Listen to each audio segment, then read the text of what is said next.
നമസ്കാരം, ഞാൻ രജനി അഭിലാഷ്. അങ്ങനെ പ്രശസ്തിയുടെ കൊടുമുടിയിലെത്തിയ വേടൻ ഒടുവിൽ വലയിലായി.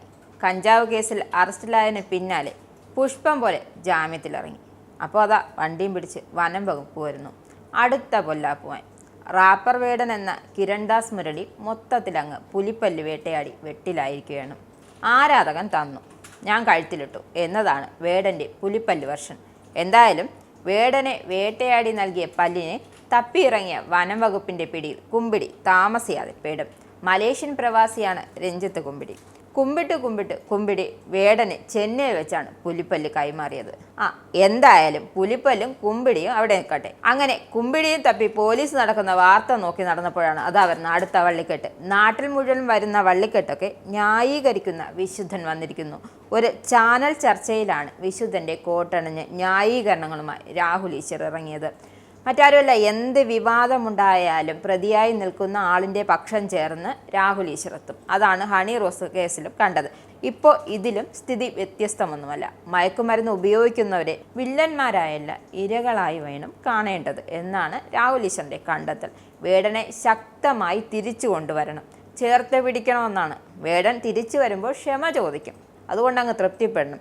മയക്കുമരുന്ന് കേസിൽ പെടുന്നവരെ ട്രോളാൻ പാടില്ലെന്നാണ് രാഹുലിൻ്റെ പുതിയ ഒരു വാദം. ഇതുമായി മാത്രമല്ല, കഞ്ചാവ് കേസിൽ പിടിക്കുന്നവരെല്ലാം സഹോദരങ്ങളായി കാണുകയും വേണം. കൂട്ടിന് ക്രിസ്തുവിൻ്റെ വചനവും ന്യായീകരണത്തിന് എടുത്തിട്ടുണ്ട്. ഇത് കേട്ട് നാട്ടിലുള്ള കുറ്റവാളികളൊക്കെ സഹോദരങ്ങളായി കണക്കാക്കാൻ കഴിയുമോ? ഇത്തരത്തിലുള്ള കുറ്റകൃത്യങ്ങളെ നിസ്സാരവൽക്കരിക്കുന്നത് ശരിയാണോ? കഴിഞ്ഞ കുറച്ച് നാളായി കാണുന്നത് രക്തബന്ധങ്ങളെ വകവരുത്തുന്ന രീതിയാണ്. അപ്പോൾ ഇവരൊക്കെ ചെയ്യുന്നത് തെറ്റല്ലെന്നാണ് ന്യായീകരിക്കുന്നത് ശരിയാണോ? ലഹരി ഉപയോഗിക്കുന്നത് തെറ്റായ കാര്യമാണെന്ന് പൂർണ്ണ ബോധ്യമുള്ള ആളാണ് ഈ വേടൻ. അറിയാത്ത ഒരു കാര്യമല്ല, അത് ഉപയോഗിച്ചാൽ ഉണ്ടാകുന്ന ദോഷഫലങ്ങളെക്കുറിച്ച് നല്ലതുപോലെ അറിയാവുന്ന ആളാണ്. അപ്പോൾ അങ്ങനെയുള്ള ആളുകളെ അലക്കി വെളുപ്പിക്കാൻ ഇറങ്ങിയ രാഹുൽ ഈശ്വറിന് ഒരു ലേശം ഉളുപ്പെങ്കിലും വേണ്ടേ? നിങ്ങൾക്കും ആനന്ദ മീഡിയയുടെ പ്രേക്ഷകരിൽ ഒരാളാകണ്ടേ? യൂറോപ്പിലും US-ലും ആഫ്രിക്കയിലും അടക്കം പ്രവാസികൾ ഉള്ളയിടങ്ങളിലൊക്കെ ജനപ്രിയ ചാനലുമായി ആനന്ദ് മീഡിയ ഒപ്പമുണ്ട്. ഏഷ്യാനെറ്റ് ഫ്ലവേഴ്സ് അടക്കം നിങ്ങളുടെ വിരൽത്തുമ്പിലെത്തും. ആദ്യം റോക്കു ബോക്സ് സ്വന്തമാക്കുക, അതിൽ നിന്നും ആനന്ദ് മീഡിയ ആപ്ലിക്കേഷൻ ഡൗൺലോഡ് ചെയ്യുക, ഇൻസ്റ്റാൾ ചെയ്യുക. എന്നിട്ട് 02085866511 എന്ന നമ്പറിൽ ഞങ്ങളുടെ കസ്റ്റമർ കെയറിൽ ബന്ധപ്പെടുക. അല്ലെങ്കിൽ +91 735 660 3747 എന്ന നമ്പറിൽ വാട്സപ്പ് ചെയ്യുക. ആനന്ദ് മീഡിയയുടെ സേവനങ്ങൾ സ്വന്തമാക്കുക. മറ്റു ചാനലുകൾക്കൊപ്പം ആനന്ദ് TVയും എൻജോയ് ചെയ്യുക.